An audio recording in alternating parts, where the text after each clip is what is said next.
Aujourd'hui, on va voir les trois types de mots en arabe. Il faut savoir que tous les mots de la langue arabe rentrent uniquement dans les trois types qu'on va voir. Le premier, c'est al-ism, donc le nom, qui désigne une personne, un animal, une chose quelconque. Exemple, Muhammad, c'est un nom, et kitabun ou kitab, donc un livre. Très simple. Deuxième des choses, le verbe, al-fi'al.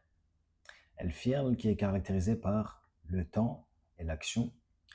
Et donc on a les temps communs de la langue française, à savoir le passé, le présent, l'impératif, le futur, le subjonctif, etc. Un exemple, ce serait kataba, donc qui veut dire il a écrit. Un autre, yaqra'u, il lit. Et la dernière section, le dernier type de mot, du moins, c'est la particule, al-harf.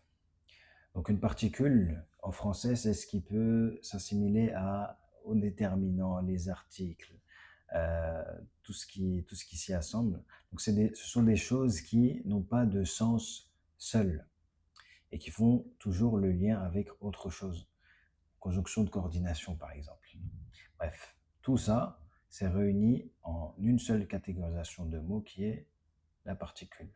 Exemple, dans, ou bien sur, ou à côté. Ce sont des termes qui, tout seuls, n'ont aucune valeur.